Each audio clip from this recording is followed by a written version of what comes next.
I first learned about the Women's Center, I'm pretty sure it was from a Facebook post. I was starting to see a few posts from the Women's Center and I was like, what is this place? And there was a post about, like, it might have been one of the first community meetings, or the first community meeting, like actually in the physical space. And so, yeah, quite a few people showed up, and little did I know that like that night was like the start of like this huge just shift in like my life in LA, and also just like several people I met there that night who I still know and have become friends, you know, good friends to this day. So I think that meeting, I think we said it was maybe 2015. Yeah, so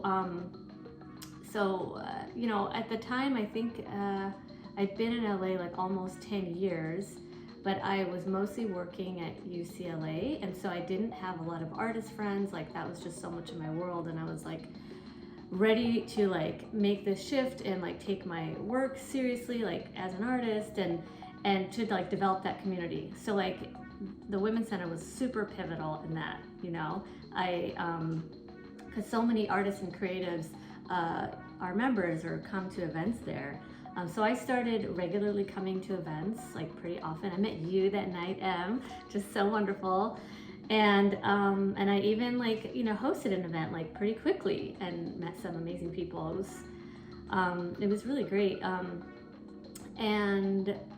Yeah, a few years later, I think it was like 2018, I was invited to be an artist in residence for the summer. And that's where I met KT. So I was studying undergrad at Cal Arts, and I was looking for a summer internship. I realized I was following the Women's Center for a little while before seeing their name on the Getty Multicultural Internship list. In 2018, I started doing more research on like queer Swana artists and like Swana women in LA who are also artists, and I saw that Yasmine was the artist in residence. So I remember like doing a lot of research on your website, Yasmine, and like seeing particularly the piece with like women bike riding bikes around Berlin, wearing a hijab. I was like, that's very cool. And yeah, and I wanted to work with you and talk with you more about your artist practice. And so I remember coming into the interview and being like, hi, I'm really excited to work with this artist. I'm really excited to get to know her. Yeah, and it was like within my first week that we were able to sit down and talk about our practices, our lives, and it started our friendship, I would say.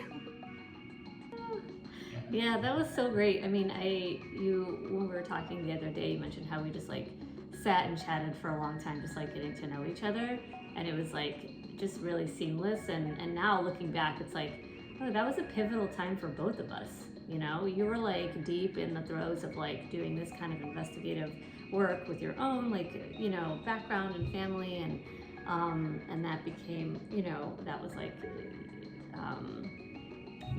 an important part of your practice. And you know, and like mining personal history was like, we have, you know, share that like in our work. And so it's been yeah, just so nice to see that like develop and grow these past few years.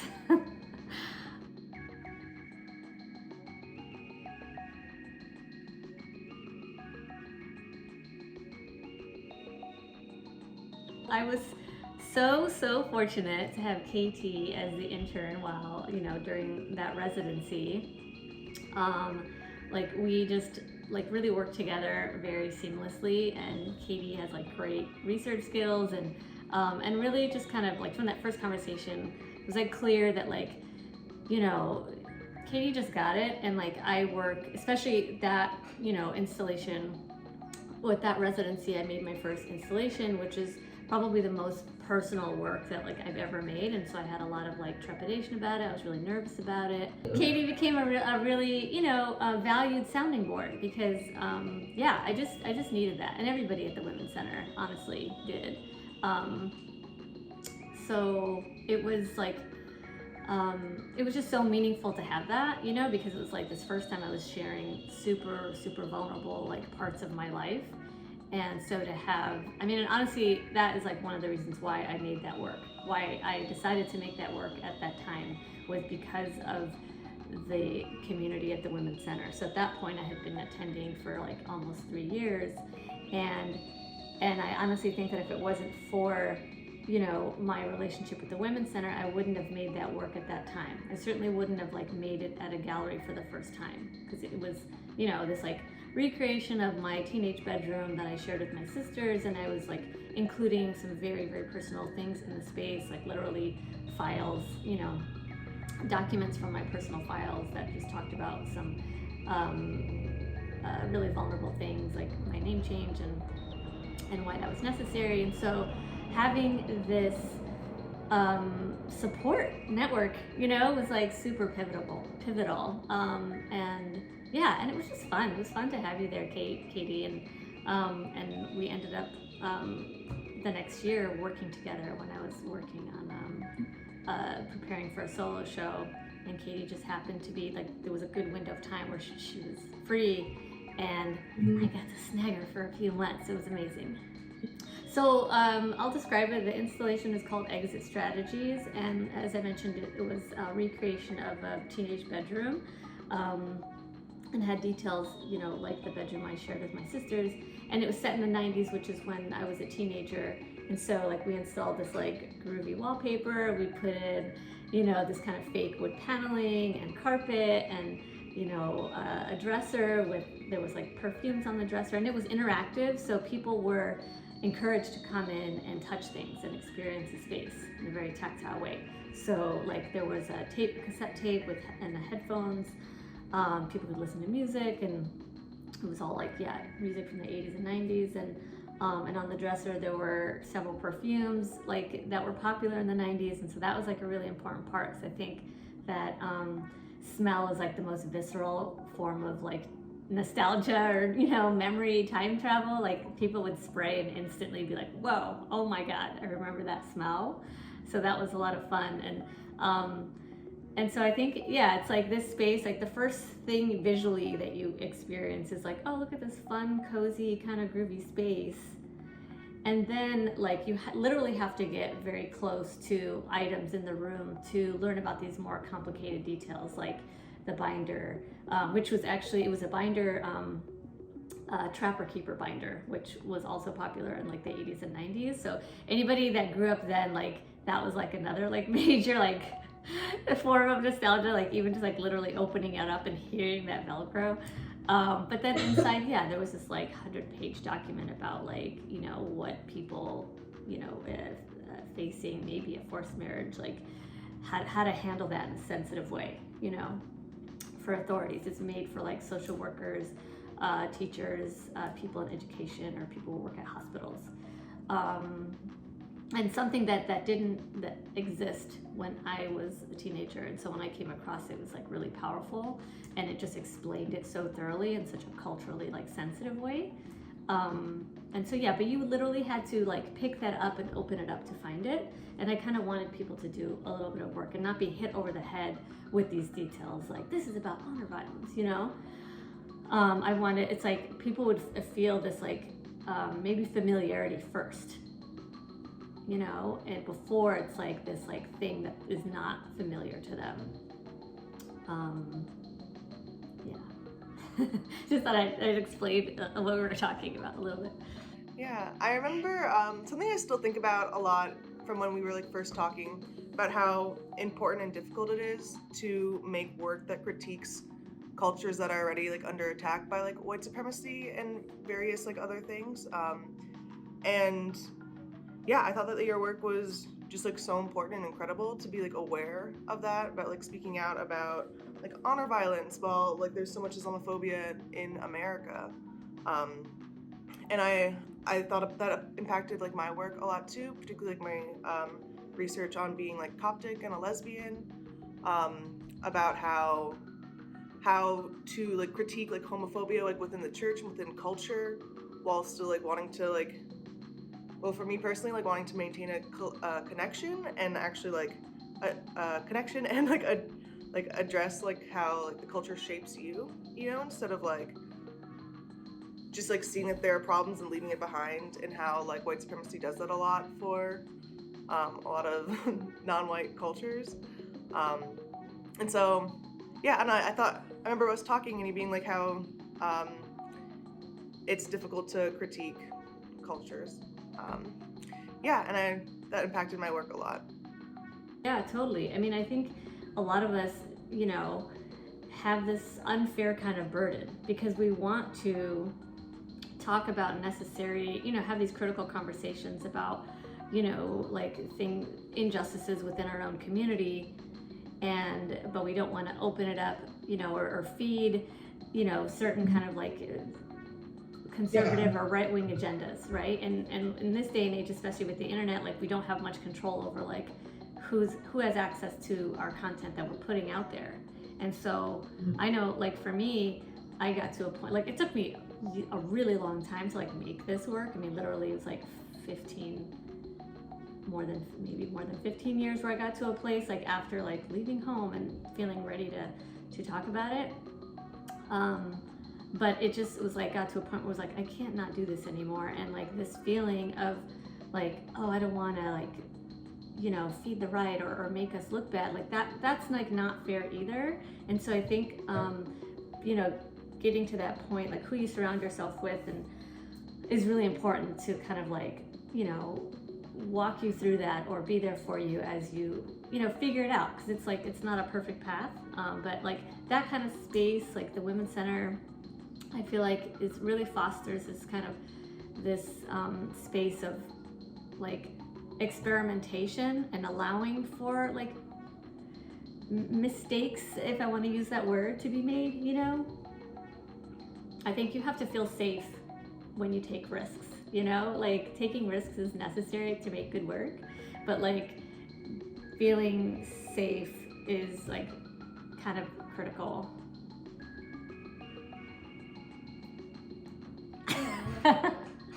That's what I'm gonna do when I'm done.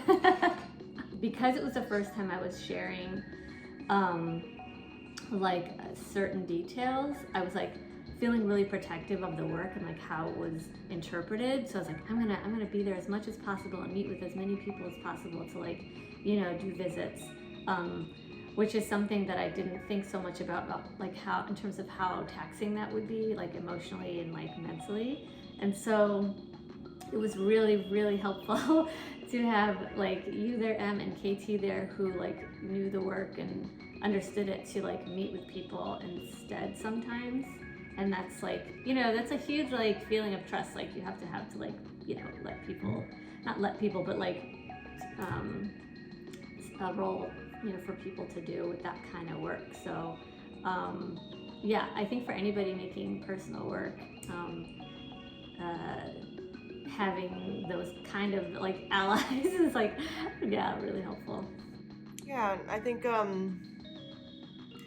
it was, I feel like I could like really understand your work, I don't know, in a way that was like, or understand kind of like the pressures that come from growing up in a Swana family in a way that like helped me like kind of present it with like compassion, you know, in a way that's not like these things are bad, we need to like collectively organize against them, or like, I mean, I thought that there was like a really beautiful detail in your exhibition that was like the binder of resources that like describe what honor violence is, and I think that it was, I don't know, it was like wonderful being part of the process of like putting the papers in the folder and like seeing how like you installed things, to be able to like help people, guide people through just like all the little details in the exhibitions.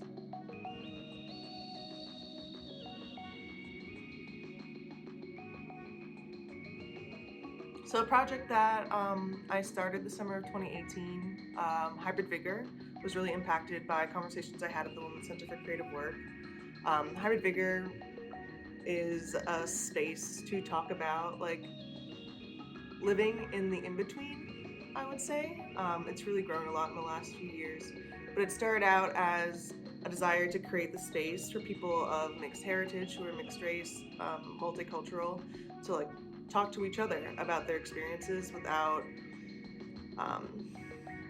like expectations of how you're supposed to be living in that identity.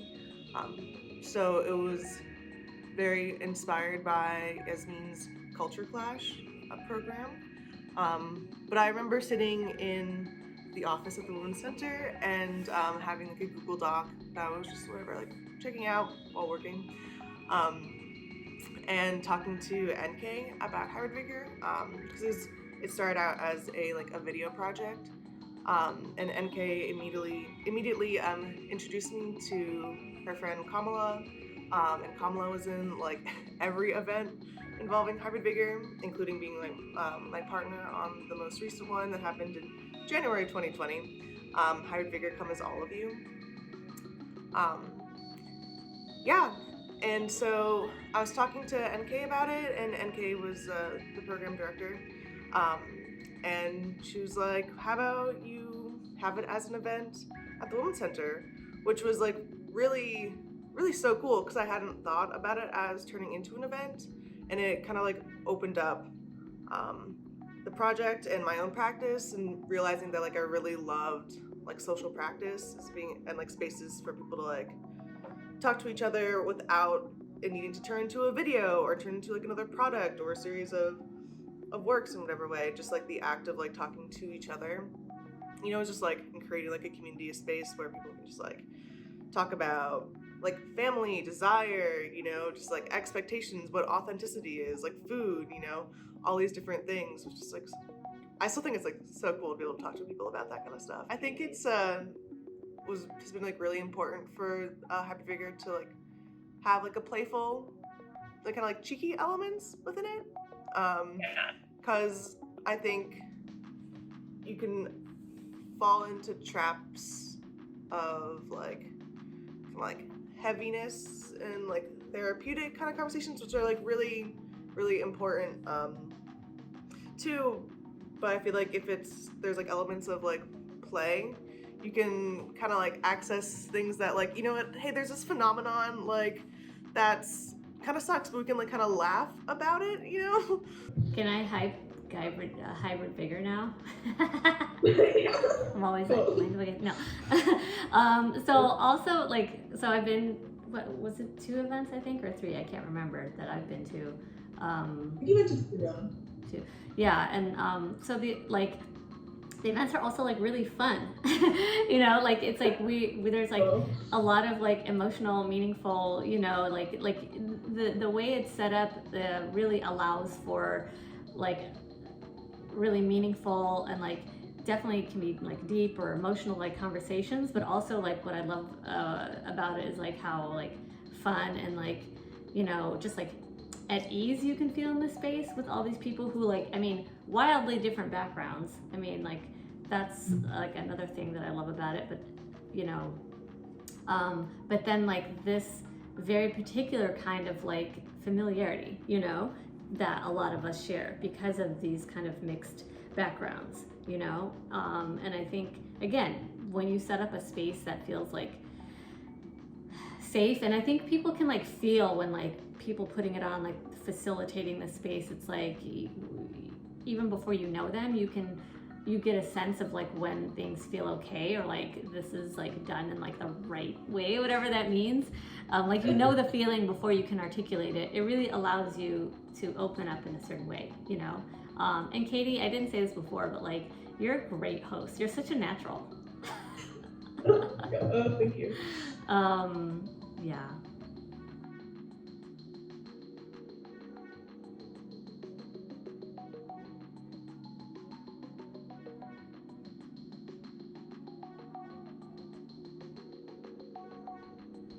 Pretty early on, one of the first events I remember going to was a collage night, and you know, at that time, is like I mentioned earlier, I was like ready to start making very different work and talking, you know, about things that I hadn't shared before, and I'd mostly been oil painting at the time, but I knew that like like the same process like was maybe not going to work. Like, so I was kind of like still struggling with like how to talk about these different things. And so I went to collage night, just kind of like by chance, and by the end of the night, I made it, I was like looking at my work, I made like 5 or 6 pieces, and I was like, what the hell is this? Like, I like didn't recognize them as like my own work. It was so different, like just content wise.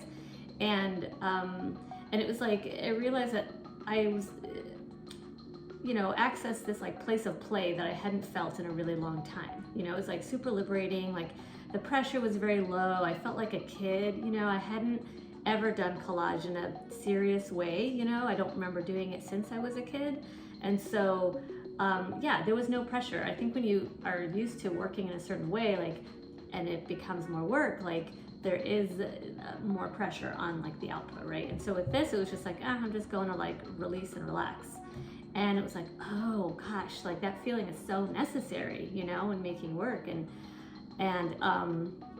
so like, I was like, I started experimenting with that, with like the things that I wanted to talk about. And I love that, like, I think, collage keeps things playful, like you just, I don't know, just by nature of the process.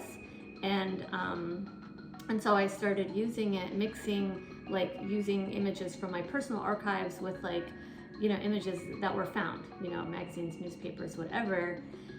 And I realized it was like this very apt language for talking about this kind of complicated identity, and like collage is like inherently, like you're taking images, materials from different places, like images made by different people of all different backgrounds, images printed on literally very different like textured paper, some shiny, some dull, and then like, forcing them to live together on a piece of paper usually, right? And so I feel like a lot of us like in diaspora, or, children of immigrants, like mixed race, whatever, that's kind of how we feel sometimes, like where do we belong, and like what is this weird mix of things that makes me up? And it was also able to like, if you were talking about KT, I think even like, when you're talking, at least for me, like talking about serious things, like I always need some kind of levity, like in the collage work, especially that early work, like there was a lot of cheekiness in it, even when I was talking about, there was things in there that was like, that were quite, serious. But like humor's always been like really essential for me, like in dealing with life. So it was nice to like be able to like easily do that in the work too. Yeah, I mean, I still do collage like to this day, and I try to channel like what those first collage nights were like in a kind of warm-up practice that I do and that I've given some workshops about, to like maintain that like feeling of play and like no pressure. Like I have my more serious collage, that now I make, but then like I try to like refresh and like do this warm-up exercise every so often to just like remember what that feeling is like to just make and like not think so much. Collage is wonderful, Yeah, I mean, I wasn't able to come to your first collage nights. I think it was before I started working at the Feminist Center. But yeah, it makes a lot of sense to be able to like, because especially like living in America,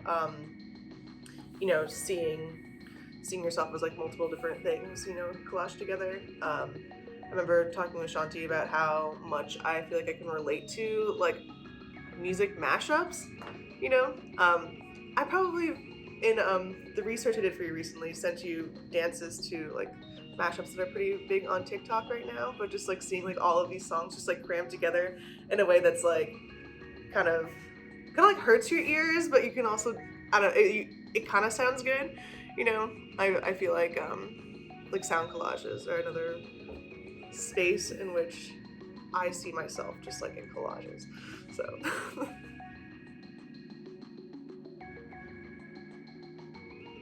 This is gonna sound like dramatic, but I feel like I'm sure I'm not alone in thinking like it's like even if you move away, like for some of us that have like spent a certain amount of time with the Women's Center, it like is always like with you, because of how much personal growth happens, like really like fundamental kind of change and growth. One of the things that we talked about before was like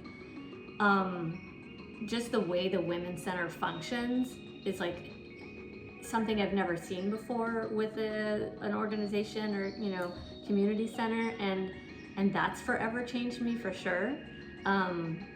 Like, you know, one of my favorite things or like most like I don't know, like one of the things that surprised me a lot was like the transparency in the way the Women's Center works, you know.